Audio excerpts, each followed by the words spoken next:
और आइए खबरों की शुरुआत करते हैं बहराइच से करते हैं। यूपी के बहराइच में एक और भेड़िया पकड़ा गया है। एक बड़ी कामयाबी मिली है वन विभाग को।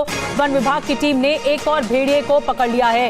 ये भेड़िए आदमखोर बताए जा रहे हैं। अब तक 4 आदमखोर भेड़ियों को पकड़ा जा चुका है। एक बड़ी कामयाबी है। भेड़ियों ने अब तक 9 लोगों की जान ले ली है और इलाके में दहशत और खौफ लगातार बना हुआ था और इसीलिए वन विभाग की टीम लगातार दिन रात काम कर रही थी भेड़ियों को पकड़ने के लिए। गांव वालों में बहुत ज्यादा दहशत थी। 9 लोगों की जान जा चुकी है।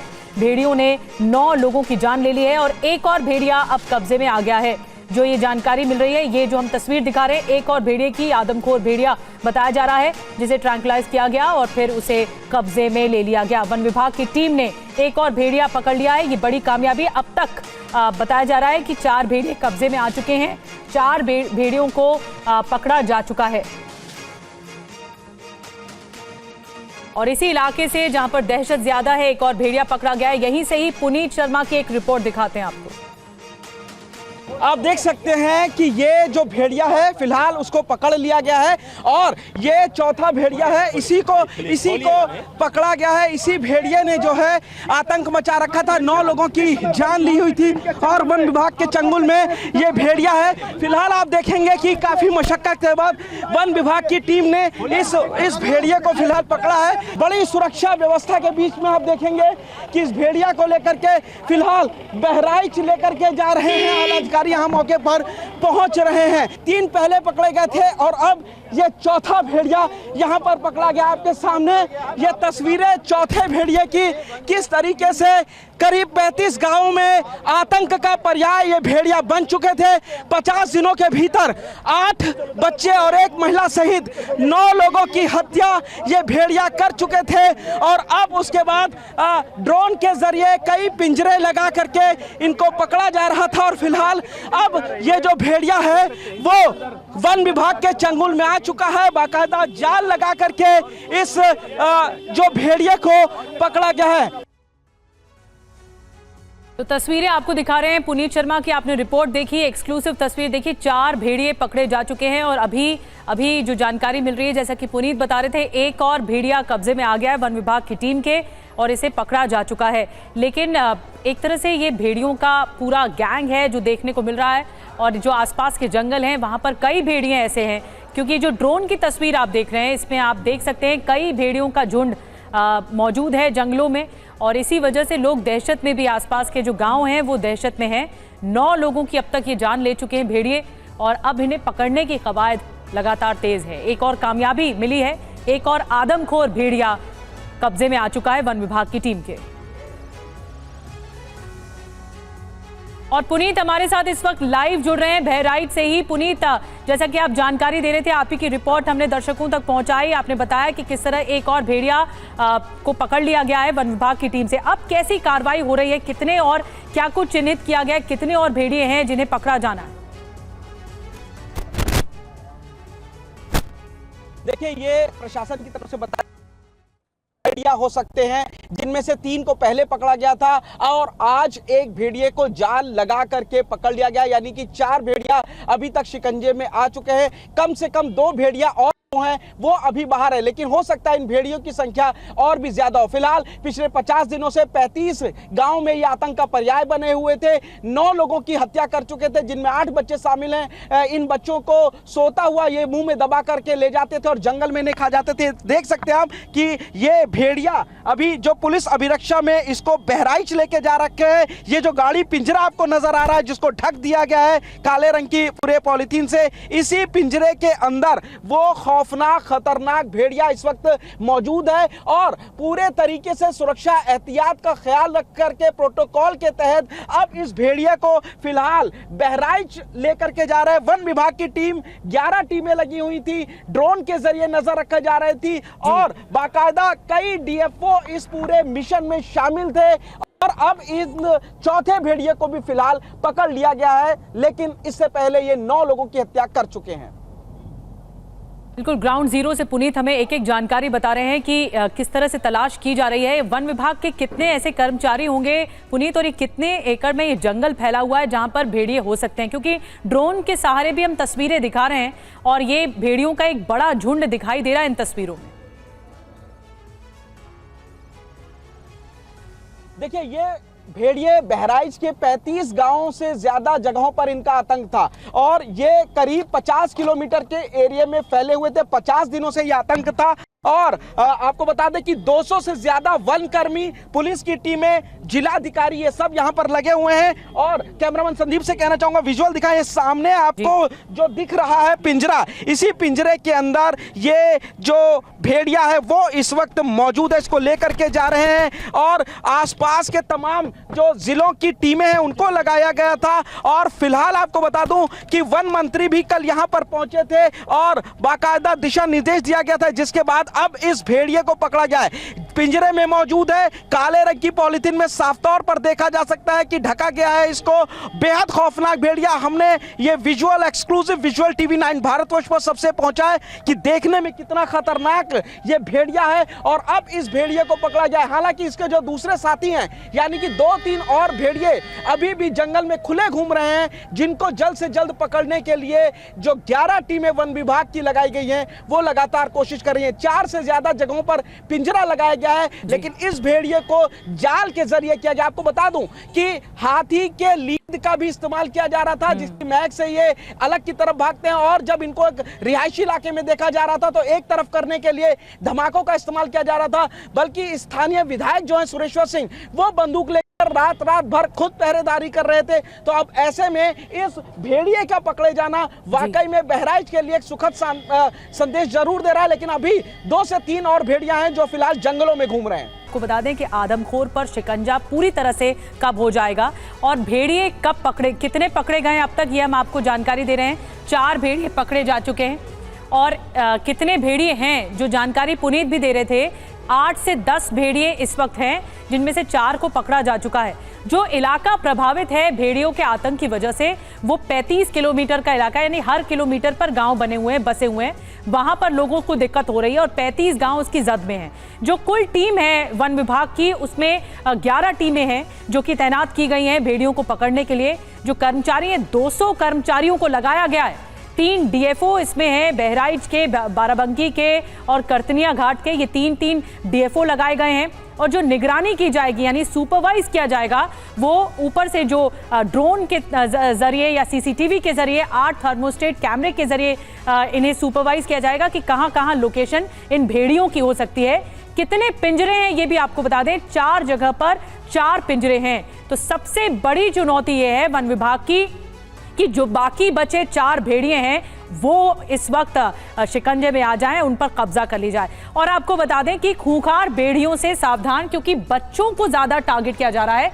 बच्चों को भेड़ियों के जरिए निशाना बनाया जा रहा है। तो अपने बच्चों को यह अपील है कि अकेला ना छोड़ें, बच्चों को अपने साथ ही सुलाएं, छत पर सोने की कोशिश करें, अंधेरे में अकेले न जाएं। ये कुछ एहतियाती कदम है जो आपको उठाने होंगे। रात में विशेष सतर्कता बरतें, रात में घर में रोशनी रखें, रात में टोली बनाकर पहरा दें। ये एक बहुत महत्वपूर्ण जानकारी है और ये अपील भी है। रात में हमेशा हाथ में डंडा रखें। और लोगों की बात भी हमने आपको सुनवाई थी, जो गांव वाले दहशत में। पुनीत हमारे साथ लगातार बने हुए हैं। पुनीत, गांव वालों की अपील थी कि जैसे तैसे दोपहर में तो काम चल जाता है, लेकिन रात में बहुत दिक्कतें होती हैं, तो रात में एहतियात बरतने की सलाह दी जा रही है और वन विभाग की टीमें भी लोगों तक अभी अपील पहुंचा रही हैं। देखिए, बिल्कुल रात में घरों के बाहर लोग पहरेदारी कर रहे हैं हाथों में डंडे लेकर के, ताकि उनके बच्चे और घर की महिलाएं महफूज अंदर सो सके। पूरी रात वो से लेकर के सुबह 6 बजे तक पहरा देते हैं और उसके बाद घरों से बच्चों को बाहर नहीं निकलने देते हैं। यहाँ पर एक बहुत इंपॉर्टेंट इंफॉर्मेशन ये है कि पिछले 3 दिन से भेड़िया किसी का शिकार नहीं कर पाए।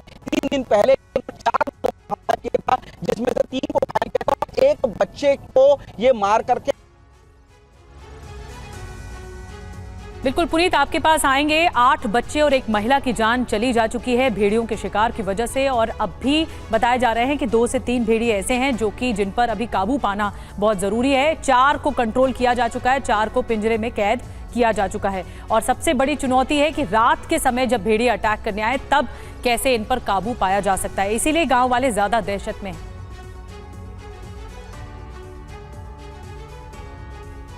4 चलिए खबरों का सिलसिला आगे बढ़ाते हैं। कंगना रनौत की बात कर लेते हैं। किसानों पर दिए बयान पर मचे विवाद के बीच बीजेपी अध्यक्ष जेपी नड्डा से मिली कंगना रनौत। अब से थोड़ी देर पहले ये मुलाकात हुई। कंगना रनौत जेपी नड्डा के आवास पर पहुंची। करीब 15 से 20 मिनट ये मुलाकात चली है, बताया जा रहा है, कंगना रनौत और जेपी नड्डा के बीच में, क्योंकि लगातार विवादों में रहा है उनका बयान। और ये देखिए, ये हम तस्वीरें भी आपको दिखा रहे हैं जब जेपी नड्डा से मिलने पहुंची कंगना रनौत, उस वक्त की तस्वीरें, उनका काफिला अब हम आपको दिखा रहे हैं। अब वो सांसद हैं और उनका जो बयान है वो विवादों में है। ऐसे में मुलाकात की गई है जेपी नड्डा से। कंगना रनौत की जो मुलाकात है 15 से 20 मिनट तक ये चली है। तो लगातार कंट्रोवर्सी में है कंगना रनौत, लेकिन कंगना के एक और बयान पर विवाद हो गया है। अब कंगना रनौत के बयान पर कांग्रेस का पलटवार भी आया है। बयान से साफ है कि बीजेपी जाति जनगणना के खिलाफ है। कंगना ने कहा कि जातीय जनगणना नहीं होनी चाहिए। एक और बयान जिस पर विवाद हो सकता है और कांग्रेस की प्रतिक्रिया भी आ गई है। जाति जनगणना पर कंगना के बयान से अब विवाद खड़ा हो गया है। कंगना रनौत ने एक टीवी चैनल को दिए इंटरव्यू में यह बयान दे दिया है। बीजेपी जातिगत जनगणना बिल्कुल नहीं कराएगी, उसके सख्त खिलाफ है। और ये मेरा कहना नहीं है, ये बीजेपी की सांसद, चुनी हुई सांसद कंगना रनौत जी ने कहा है। उनसे दो टूक सवाल पूछा गया था कि क्या जातिगत जनगणना होनी चाहिए, उन्होंने कहा बिल्कुल नहीं। बीजेपी की सांसद ने बीजेपी का इस मुद्दे पर स्टैंड क्लियर कर दिया है। अभी तक बीजेपी बचने की कोशिश करती थी, आनाकानी करती थी, इधर उधर इनको उनको दोषारोपण करती थी। अब पूरी तरह से साफ है कि जातिगत जनगणना बीजेपी नहीं कराना चाहती है। उनका मानना है कि बिल्कुल नहीं होनी चाहिए। तो सुप्रिया श्रीनेत को आप सुन रहे थे और कांग्रेस की प्रवक्ता साफ तौर पर कह रही है कि बीजेपी जातिगत जनगणना के खिलाफ है और ये इस बात को तस्दीक करते हुए अपने बयान में कहती भी हैं कंगना रनौत। बहरहाल हमारे साथ हमारे सहयोगी आनंद प्रकाश पांडे जुड़ चुके हैं। आनंद, कुछ देर पहले ये मुलाकात हुई है, मुलाकात हुई, क्या बात हुई, क्या अहम बात निकलकर सामने आई है इस मुलाकात के बाद? जी देखिए, वैसे तो बताया जा रहा है कि जेपी नड्डा के साथ कंगना रनौत की लगभग 15 से 20 मिनट की मुलाकात हुई, लेकिन कंगना रनौत लगभग 1 घंटे तक जेपी नड्डा के घर पे रही थी। और उस वक्त तमाम जो हरियाणा बीजेपी के कोर ग्रुप के जो तमाम नेता थे अंदर मौजूद थे। और उसी बीच में गृह मंत्री अमित शाह भी जेपी नड्डा के आवास पहुंचे थे और माना जा रहा है कि जेपी नड्डा के साथ साथ गृह मंत्री अमित शाह से भी कंगना रनौत की मुलाकात होगी। ये मुलाकात पहले ही होनी थी, लेकिन तब कंगना मिल नहीं पाई थी। दरअसल जिस तरह से उन्होंने बयान दिया था किसान आंदोलन को लेकर, और खास तौर से किसान आंदोलन में के जो तमाम नेता थे उनके बारे में उन्होंने कहा था कि वहाँ रेप होते हैं, वहाँ हत्याएं हो रही थी, और जो तमाम किसान नेता थे वो विदेशी ताकतों के नुमाइंदे थे। तो ऐसे वक्त में कंगना रनौत का ये बयान आया जब हरियाणा में चुनाव होने जा रहे हैं और बीजेपी एक एक कदम फूक फूक पर रख रही है। और जैसे ही कंगना का बयान आया, राहुल गांधी, मल्लिकार्जुन खड़गे समेत तमाम विपक्ष के नेताओं ने इसे हाथों हाथ ले लिया। बीजेपी को अंदाजा लगा कि इसका नुकसान हरियाणा में हो सकता है। तमाम वहाँ पे किसानों को लेकर पहले ही बीजेपी को लेकर नाराजगी है। तो आनंद फानन ने बीजेपी ने कंगना रनौत के बयान से न सिर्फ अलग किया बल्कि ये भी ताकीद की कि चूंकि ये नीतिगत मामले हैं, न उनको अनुमति है न वो अधिकृत ऐसा बोलने के लिए। और बताया जा रहा है कि आज जो मुलाकात हुई जेपी नड्डा से कंगना रनौत की, उसमें भी पार्टी अध्यक्ष ने उन्हें वही बातें दोहराई है कि अगर आपको बातें करनी है तो आप अपनी कंस्टिट्यूंसी के बारे में बात करिए, मंडी जहाँ सब सांसद है वहाँ के लोगों की जो समस्या है उसके बारे में बात करिए। लेकिन ऐसे बातें जो कि नीतिगत मुद्दे हैं जिस पे पार्टी का शीर्ष स्तर फैसला होता है, या फिर ऐसे मुद्दे जो कहीं ना कहीं सरकार सीधे जुड़े होते हैं, उन बातों पे या उन मुद्दों पे आप बयान न दें, क्योंकि आप एक सांसद तो है लेकिन नीतिगत मामलों पे आपके पास कोई भी ऑथराइजेशन नहीं है, न ही आप अधिकृत हैं, ना आपके पास अनुमति कि आप बोले।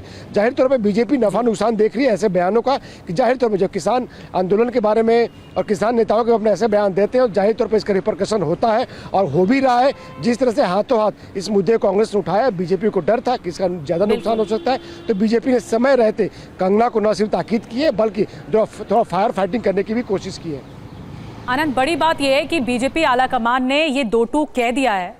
बीजेपी आलाकमान ने दो टूक कह दिया है कि आप अपने संसदीय क्षेत्र पर ध्यान दें और बाकी नीतिगत फैसलों पर कुछ भी ना कहें। आप इसके लिए अधिकृत भी नहीं हैं और इसीलिए ये कहा गया। और क्योंकि कंगना रनौत अपने बयान को लेकर विवादों में रही, बैकफुट पर आई और उसके बाद आज की मुलाकात बहुत अहम मानी गई। ये मुलाकात से क्या निकल कर आया ये बता रहे थे Anand Prakash Pandey. Money laundering case में जमानत पर सुप्रीम कोर्ट की एक बड़ी टिप्पणी सामने आई है।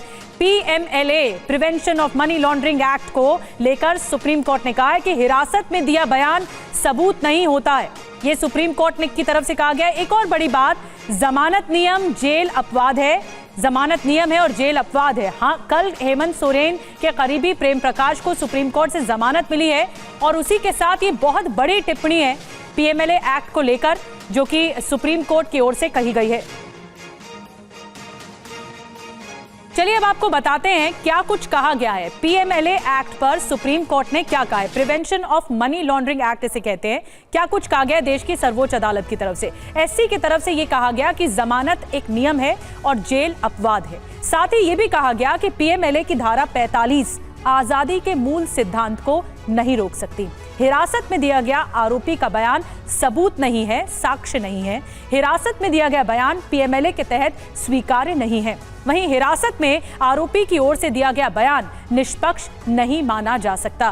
तो ये बहुत बड़ी बात कही गई है सुप्रीम कोर्ट की ओर से। जिस तरह की कार्रवाई होती है prevention of money laundering act के तहत ईडी कार्रवाई करती है, तो एक तरह से ये बड़ी टिप्पणी है सुप्रीम कोर्ट की। अब आपको बताते हैं आखिर पीएमएलए एक्ट है क्या, आपको ये जानना जरूरी है।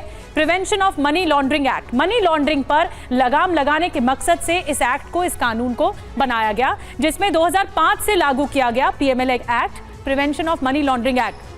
दोषियों के खिलाफ अलग अलग कार्रवाई इसके तहत होती है और जेल भेजने से लेकर संपत्ति की कुर्की भी इसमें शामिल होती है। यानी जो पैसों का अवैध तौर पर लेन देन है वो भी सब इसमें देखा जाता है।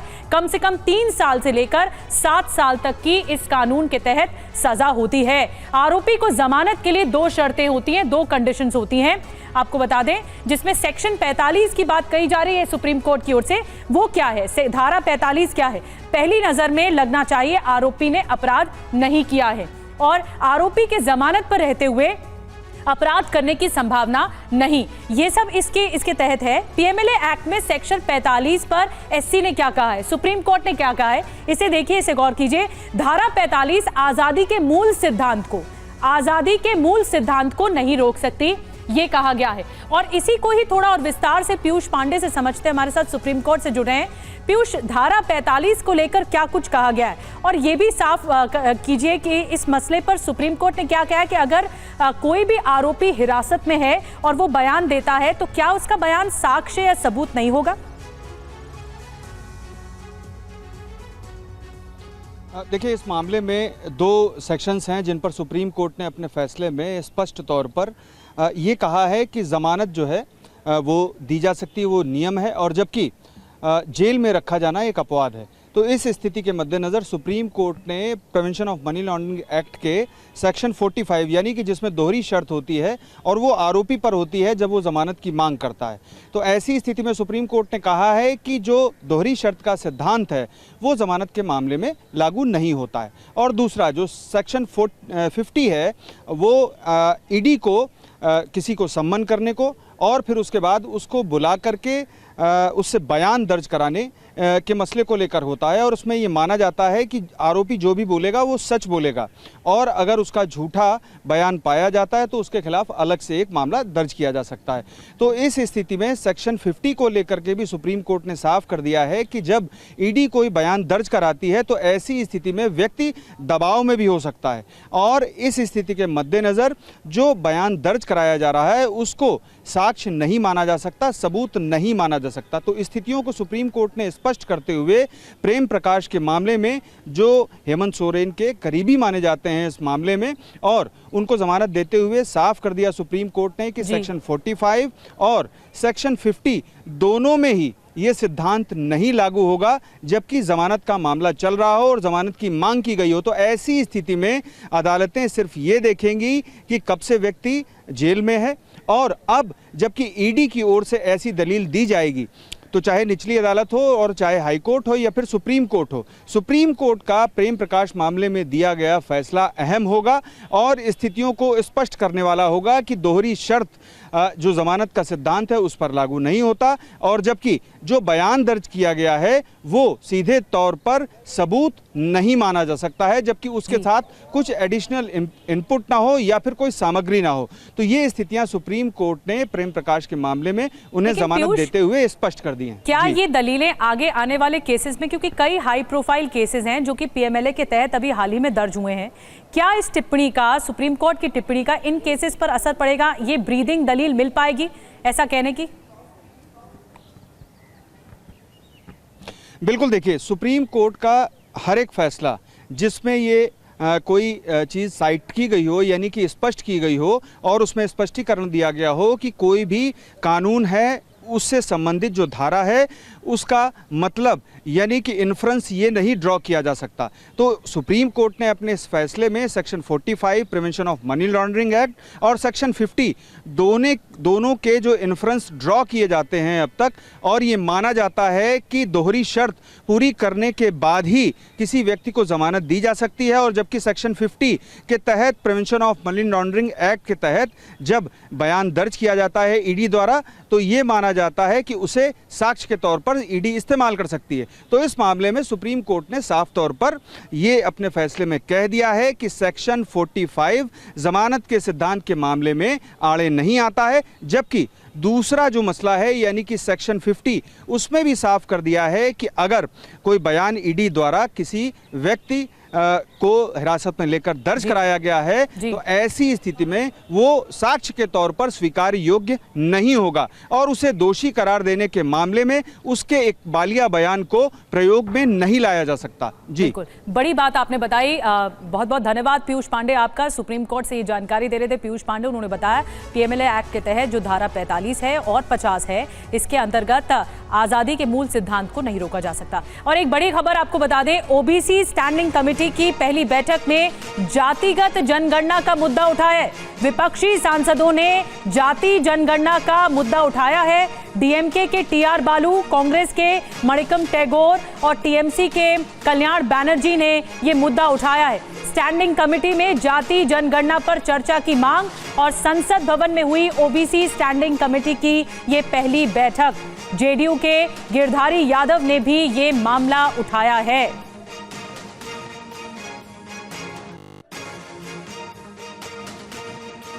तो बड़ी खबर की जानकारी आपको दे रहे हैं। ओबीसी स्टैंडिंग कमेटी की पहली बैठक में जाति जनगणना का मुद्दा उठाया है। कुमार विक्रांत और ज्यादा जानकारी के साथ जुड़ गए हैं। कुमार, बिहार से ही शुरू हुई थी ये मांग, तब नीतीश कुमार महागठबंधन में थे, लेकिन अब वो एनडीए के सहयोगी हैं। ऐसे में ओबीसी स्टैंडिंग कमेटी में मुद्दा उठना बहुत अहम है और सबने उठाया है, जिसमें कांग्रेस और टीएमसी भी हैं। जी निश्चित तौर पर जब ये 11 बजे आज सुबह ये बैठक हुई, जिस बैठक में जो विपक्षी सांसद थे टीआर बालू डीएमके के, कांग्रेस से मणिकम टैगोर, कल्याण बनर्जी टीएमसी से, इन लोगों ने कहा कि जो विषय क्या चुना जाए चर्चा के लिए। पहला तो इन सभी की डिमांड ये थी, इनकी मांग ये थी कि होम मिनिस्ट्री के सामने टेकअप किया जाए कि जातिगत जनगणना करवाई जाए। अहम बात यह है कि एनडीए सरकार की घटक जेडीयू भी इस डिमांड में शामिल हो गई। गिरधारी यादव जो जेडीयू के सांसद हैं, उन्होंने भी विपक्षी सांसदों की इस मांग का समर्थन करके आप कह सकती हैं कि एक बड़ी बेचैनी सरकार के लिए खड़ी कर दी। अब आगे क्या लगता है, क्या इसकी मांग मानी जाएगी कुमार? बड़ी क्योंकि बात है, जाति जनगणना को लेकर पहला मुद्दा ही ये ओबीसी स्टैंडिंग कमेटी में उठा है। देखिए बड़ी बात यह है कि विपक्षी सांसद तो मांग कर रहे हैं, इंडिया गठबंधन के सांसद तो मांग कर रहे हैं, लेकिन जब एनडीए की ओर से चिराग पासवान ये मांग कर चुके हैं और ऐसे में इस बैठक में जेडीयू की ओर से आधिकारिक तौर पर गिरधारी यादव ने भी, सांसद ने मांग कर दी, तो सरकार के लिए मुश्किलें बढ़ेंगी। अब सरकार को देखना है कि क्या फैसला करना है, क्योंकि इसके पहले भी कंगना रनौत का जो बयान है जिसमें वो कहती है कि जातिगत जनगणना नहीं होनी चाहिए, जिसके बाद कांग्रेस हमलावर हो गई और इसी बीच में इस खबर का आना सरकार के लिए एक मुश्किल की बात है। सरकार को अब जवाब देना होगा कि उसके सहयोगी भी ये मांग रख रहे हैं, तो उसकी क्या राय है। क्या अब सरकार कुमार स्टैंड अपना क्लियर करेगी जाति जनगणना को लेकर, क्योंकि कंगना रनौत का भी एक बयान आ गया जिसको लेकर वो घिर चुकी हैं पहले ही? जी निश्चित तौर पर कंगना रनौत का बयान और उसके बाद जेडीयू का, उसके पहले चिराग पासवान का और विपक्षी सांसदों का इस बैठक में ये मांग करना सरकार के लिए एक परेशानी का सबब है। सरकार अब क्या जवाब लेकर सामने आती है, सरकार का क्या रुख होता है, ये बड़ा अहम होगा, क्योंकि विपक्षी सांसदों के साथ ही साथ चिराग पासवान और जेडीयू ने इस मांग को उठा करके सरकार के लिए, मैं फिर कहूंगा, एक परेशानी या समस्या खड़ी कर दी। अब देखना होगा कि सरकार क्या किस तरह से स्टैंड को आगे बढ़ाती है। जाति जनगणना को लेकर ओबीसी स्टैंडिंग कमेटी में चर्चा की मांग की गई है, पहला मुद्दा उठा है और अब सरकार की पेशानी पर जरूर बल होंगे कि अब देखना होगा सरकार कैसे क्लियर करती है इस मुद्दे को। बहुत बहुत धन्यवाद कुमार विक्रांत इस ताजा जानकारी के लिए। और आइए आगे बढ़ते हैं, बात करते हैं आधे हिंदुस्तान में आसमानी आफत की।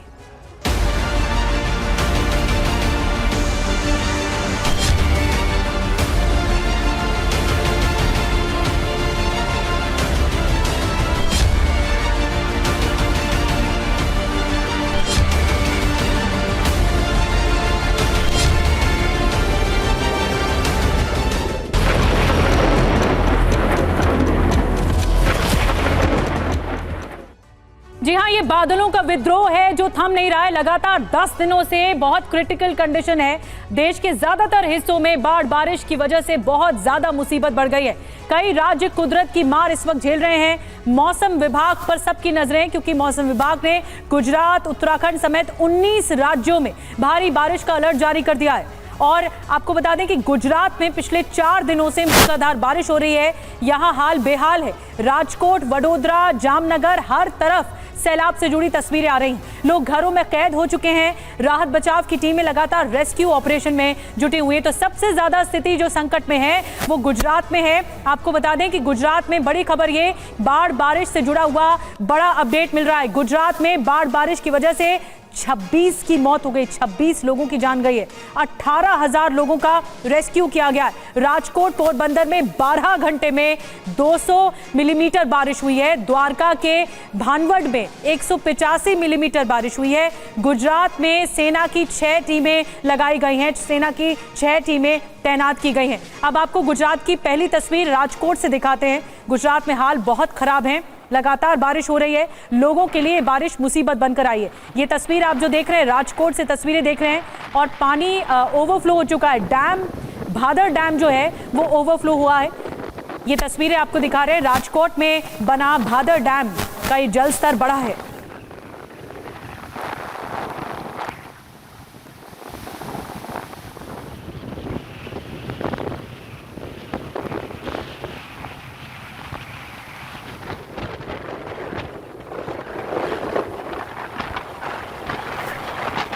तो राजकोट से तस्वीरें आपको दिखा रहे हैं। तस्वीरों में आप देख पा रहे हैं भादर डैम, डरा देने वाली तस्वीरें सामने आई हैं और यहां पर जल स्तर लगातार बढ़ रहा है और ये बहुत ज्यादा डरा देने वाली स्थिति है। अब आपको गुजरात के जामनगर की तस्वीर दिखा रहे हैं। ये तस्वीर आप देखिए, रणजीत सागर बांध लगातार बारिश की वजह से ओवरफ्लो हो गया है और ये भी बांध ओवरफ्लो हो गया है।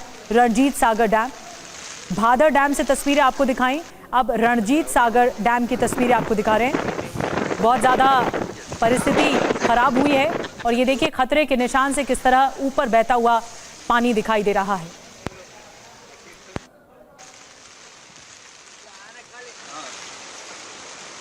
गुजरात के कई इलाके बहुत ज्यादा प्रभावित हैं, जिसकी वजह से अलर्ट जारी किया गया है। तस्वीरें आज की आपको दिखा रहे हैं रणजीत सागर डैम की। डैम ओवरफ्लो हो चुका है, ज्यादातर गेट भी खोले गए हैं।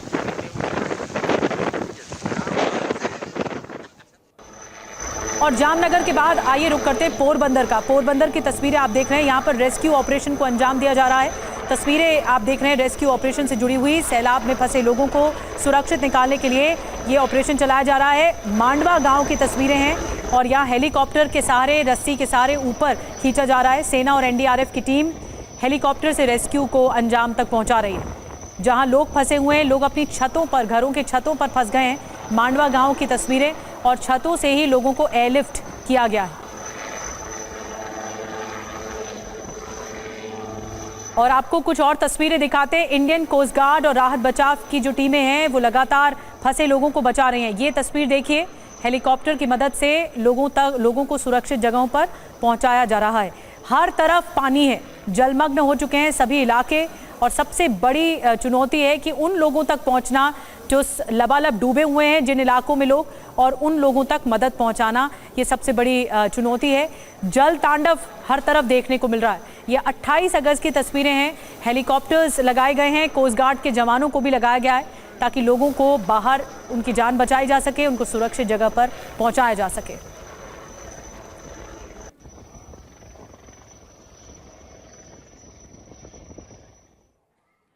और हाल हर जगह बेहाल है। द्वारका से तस्वीरें अब आपको दिखा रहे हैं। ये तस्वीर देखिए, द्वारका से तस्वीरें आ रही हैं।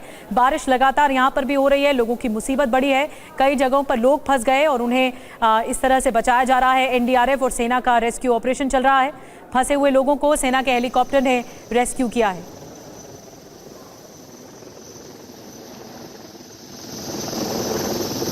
ये देखिए, हेलीकॉप्टर के सहारे रेस्क्यू किया जा रहा है, लोगों तक मदद पहुंचाई जा रही है। अभी सबसे बड़ी आस एनडीआरएफ के जवानों की तरफ है कि वो हर तरफ पहुंचकर लोगों को सुरक्षित स्थानों पर पहुंचाएं।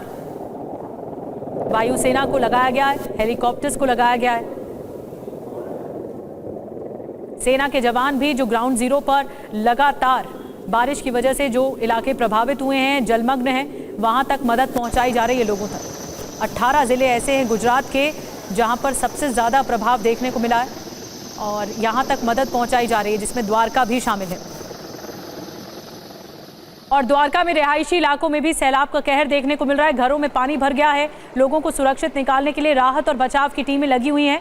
ये तस्वीर जो हम आपको दिखा रहे हैं, एनडीआरएफ की टीम लोगों को कैसे सुरक्षित निकाल रही है। नाव में भरकर लोगों के घरों तक ये नाव पहुंची है। और देखिए पूरा इलाका जहां तक नजर जाएगी पानी पानी नजर आएगा। रिहायशी इलाका है, लोग फंस गए अपने घरों में और उन्हें लोगों को निकालने के लिए नाव का सहारा लिया गया है। ये देखिए नाव में लोगों को लेकर जा रही है एनडीआरएफ की ये बोट। ये सड़क का इलाका है लेकिन पूरी तरह नदी में तब्दील हो चुका है। पानी ही पानी, सैलाब दिख रहा है हर तरफ। ये 28 अगस्त की तस्वीरें आपको दिखा रहे हैं, द्वारका इलाके की हैं। ये रिहायशी इलाका है, रेसिडेंशियल इलाका है। आप देख रहे हैं यहाँ पर घर बने हुए हैं और यहाँ से लोगों को रेस्क्यू किया गया है। और आइए अब आपको द्वारका के एक और तस्वीर दिखाते हैं। रेस्क्यू ऑपरेशन की ये तस्वीर दिखा रहे हैं जो आप देख रहे हैं। समंदर में मछुआरे का एक गुट फंस गया था जिसे इंडियन कोस्ट गार्ड ने रेस्क्यू करके सुरक्षित निकाला है। ये तस्वीरें 28 अगस्त की हैं। समंदर में ये मछुआरों का जो एक पूरा गुट है, 13 मछुआरों को बचाया गया है। कोस्ट गार्ड के जवानों ने मछुआरों को सुरक्षित जगहों पर पहुंचाया है।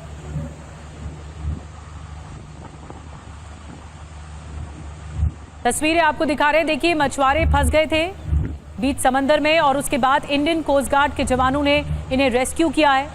ये तस्वीरें द्वारका से सामने आ रही है। 28 अगस्त की तस्वीरें आपको दिखा रहे हैं जहां रेस्क्यू ऑपरेशन को कोस्ट गार्ड के जवान अंजाम तक पहुंचा रहे हैं।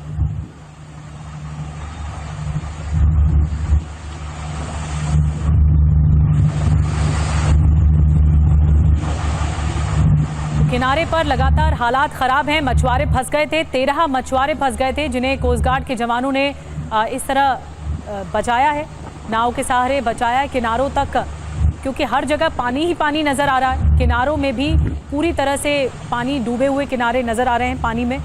ऐसे में मछुआरे फंस गए थे और इन्हें बोट के सहारे, देखिए आगे आगे कोस्ट गार्ड के जवान हैं और पीछे ये बोट, ये शिप जो है मछुआरों को लेकर आ रही है। और आइए अब आपको वडोदरा की तस्वीर दिखाते हैं। गुजरात के बहुत ज्यादा इलाके प्रभावित हैं। ड्रोन के जरिए आपको तस्वीरें दिखाते हैं। ये देखिए टीवी स्क्रीन पर आप देख रहे हैं, ड्रोन के सहारे ये तस्वीर ली गई है और पूरा इलाका, कैसे पूरा शहर आसमानी कहर की इस वक्त चपेट में है। आप देख पा रहे हैं रिहायशी इलाकों का हाल, देखिए कितना ज्यादा यहाँ पर पानी है। कॉलोनियां पानी में डूब चुकी हैं।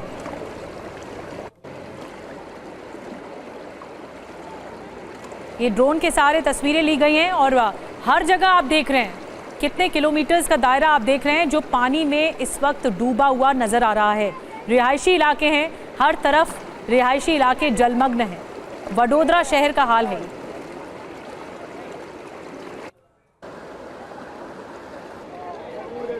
और अब आपको वडोदरा की एक और तस्वीर दिखाते हैं। जैसे जैसे पानी घटने लगा है, बर्बादी का मंजर भी दिखने लगा है। वडोदरा के समम इलाके की तस्वीर आपके सामने है। पानी में गाड़ियां डूबी हुई नजर आ रही हैं। बाइक, कार, ट्रकों को भारी नुकसान पहुंचा है। सड़कों पर पेड़ गिरे पड़े हैं। कई सड़कें पूरी तरह से टूट चुकी हैं। जब पानी निकलता है, निकासी हुई, उसके बाद जब ये मंजर देखने को आया तो ये मंजर डरा रहा है। कैसे पानी में गाड़ियां डूबी हुई नजर आ रही हैं और पेड़ जगह जगह टूटे हुए दिखाई दे रहे हैं। सड़क तक टूट गई है। देखिए सड़क, ये सड़क देख रहे हैं आप, टूटी हुई सड़कें दिखाई दे रही हैं। लोगों के लिए कितनी ज़्यादा मुसीबत लेकर आई है ये बाढ़ और बारिश। वडोदरा की तस्वीरें हैं, शहर का इलाका है, हर तरफ पानी ही पानी नजर आ रहा है।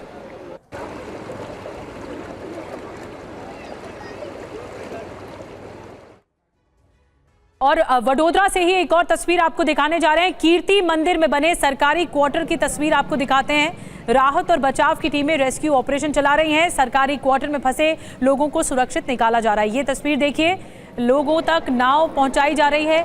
इस सरकारी क्वार्टर तक पहुंचे और फिर उसके बाद नाव के सहारे लोगों को बचाया गया। एनडीआरएफ का ये रेस्क्यू ऑपरेशन जगह जगह चलाया जा रहा है और मोटर बोट्स इस तरह से लगाई गई हैं। कई मोटर बोट्स एक साथ लगाई गई हैं ताकि लोगों को सुरक्षित निकाला जा सके।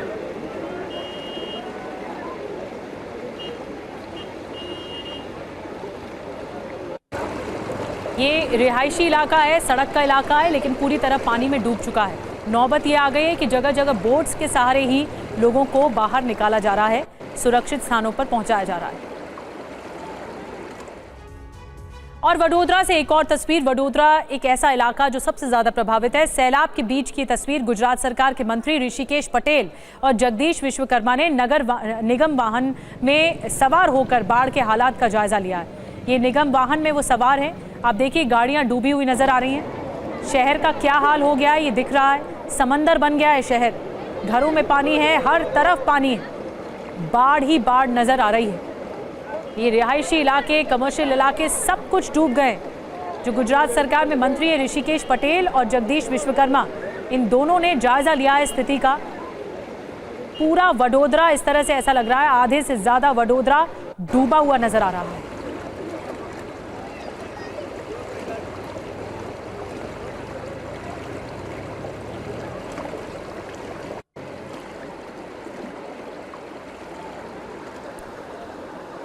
तो मंत्री जायजा ले रहे हैं स्थिति का। इस वक्त क्या स्थिति है, गुजरात सरकार में जो मंत्री हैं वो जायजा ले रहे हैं। लेकिन सबसे बड़ा सवाल ये है कि पानी की निकासी जैसे हो रही है तो तस्वीरें और ज़्यादा ख़तरनाक आ रही हैं, क्योंकि जो नुकसान का आकलन है तब जाकर होता है।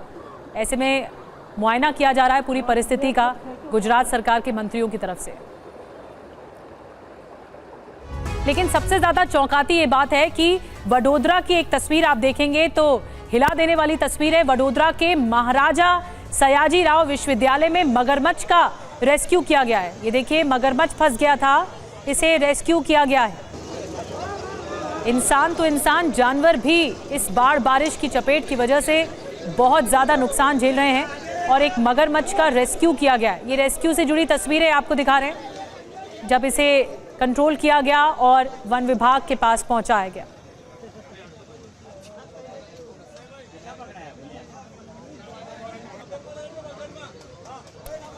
तस्वीरें आज की हैं जब एक मगरमच्छ का रेस्क्यू किया गया है। और सबसे ज़्यादा परेशानी तब भी होती है वडोदरा में भारी बारिश के बाद अलग अलग इलाकों में मगरमच्छ भी आ जाते हैं, और इसीलिए ये रिहायशी इलाके में जब मगरमच्छ पहुंचा तो इसे रेस्क्यू किया गया है। इसका रेस्क्यू की तस्वीरें आ चुकी हैं वडोदरा से। कई जगहों पर बाढ़ बारिश के बाद गुजरात में ही मगरमच्छ आ जाते हैं, सड़क पर मगरमच्छ आ जाते हैं, और ये रेस्क्यू करने की तस्वीर सामने आई है। और आइए वडोदरा के बाद आगे बढ़ते हैं। गुजरात के भावनगर की तस्वीरें आपको दिखा रहे हैं। आप अपनी टीवी स्क्रीन पर देख रहे हैं। लगातार यहाँ भी बारिश हो रही है। पुल पर पानी भर गया है जिससे सड़क मार्ग बंद हो गया है। एक शख्स को आप देख रहे हैं सैलाब के बीच बाइक के साथ पुल पार कर रहा है, और इसीलिए एक बहुत बड़ा जोखिम भी है, बहुत बड़ा रिस्क है। ये पुल पार करते हुए तस्वीरें सामने आई हैं। पानी का तेज बहाव यहाँ भी है जो देखने को मिल रहा है भावनगर में। गुजरात के ज्यादातर इलाके, 19 ऐसे जिले हैं जहां पर सबसे ज्यादा अलर्ट है। ज्यादातर इलाके बाढ़ बारिश की चपेट में है। लोगों के लिए बहुत बड़ा रिस्क है। इस तरह से बाइक सवार एक व्यक्ति अपनी बाइक को लेकर पानी के बीचों बीच निकलता हुआ दिख रहा है।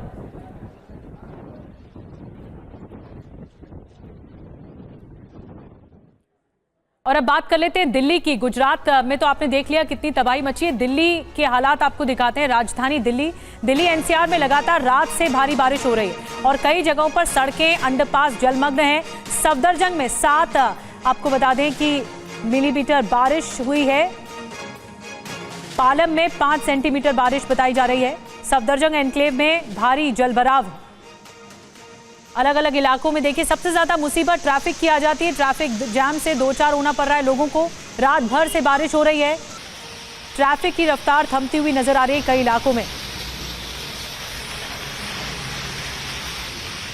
दिल्ली एनसीआर का हाल भी कुछ इसी तरह है। जगह जगह जल जमाव की स्थिति है। ट्रैफिक स्लो हो चुका है। ये तस्वीर देखिए, ये ड्रोन से ली गई तस्वीरें हैं जो सामने आई हैं। यहाँ पर ट्रैफिक की व्यवस्था बहुत स्लो हो गई है। सिविक सेंटर की तस्वीरें आपको दिखा रहे हैं जहाँ पर जलभराव की स्थिति है, और दिल्ली के ऐसे ज़्यादातर निचले इलाके जो हैं वो सबसे ज़्यादा प्रभावित हुए हैं। अब आपको एक साथ दिल्ली में 6 तस्वीर दिखा रहे हैं जो बारिश हुई है, जिसके बाद तस्वीर बदल कर रख दी गई दिल्ली की राजधानी की। कैसे भारी बारिश के बाद सड़कों पर पानी भरा है। अलग अलग इलाके देखिए, एपीएस कॉलोनी, वेंकटेश्वर कॉलेज की तस्वीरें, चाणक्यपुरी की तस्वीरें, रूफी मार्ग, धौला कुआं, राजौरी गार्डन। ये 6 तस्वीरें बताने के लिए काफ़ी हैं। इतनी ज़्यादा बारिश हुई है कि लोगों की परेशानी बढ़ गई है और लोग इस वक्त सबसे ज़्यादा जिस समस्या से दो चार हो रहे हैं वो है ट्रैफिक की समस्या। भारी बारिश के बाद जगह जगह जल भराव की स्थिति हो जाती है, पानी की निकासी नहीं हो पाती है, खास करके दिल्ली के निचले इलाकों में, और ट्रैफिक रुक जाता है, ट्रैफिक की रफ्तार थम जाती है। यहाँ पर भी ट्रैफिक आप देख रहे हैं 6 इलाकों में स्लो नज़र आ रहा है, धीमी रफ्तार से ट्रैफिक आगे बढ़ता हुआ दिख रहा है। और दिल्ली में बारिश होने के साथ ही सबसे बड़ी समस्या पानी की निकासी की है। यहाँ पर निकासी नहीं हो पाती जल्दी और इसीलिए सड़कों का क्या हाल है आप देख पा रहे हैं। और बड़ी बात आपको बता दें, जलभराव के बीच ट्रैफिक पुलिस ने एडवाइजरी तक जारी की है। दिल्ली में जलमग्न रास्तों से बचने की सलाह ट्रैफिक पुलिस ने दी है। NH-48 और इंडिया गेट पर भारी जाम लगा हुआ है। एयरपोर्ट से धौला कुआं जाने वाले रास्ते में जाम लगा हुआ है। 31 अगस्त तक भारी बारिश का अलर्ट है मौसम विभाग का। लेकिन ये तस्वीर देखिए, दिल्ली की रफ्तार थम गई है और थम ऐसे गई है कि भारी बारिश के बाद जगह जगह ट्रैफिक जाम है। इन रास्तों को अवॉइड किया जाना चाहिए, जो कि बताया जा रहा है। NH-48 इंडिया गेट के रास्ते पर भारी जाम लगा है, ITO में भारी जाम लगा है, धौला कुआं में भारी जाम लगा है और 31 अगस्त तक कुछ ऐसे ही हाल दिल्ली के देश की राजधानी के रहने वाले।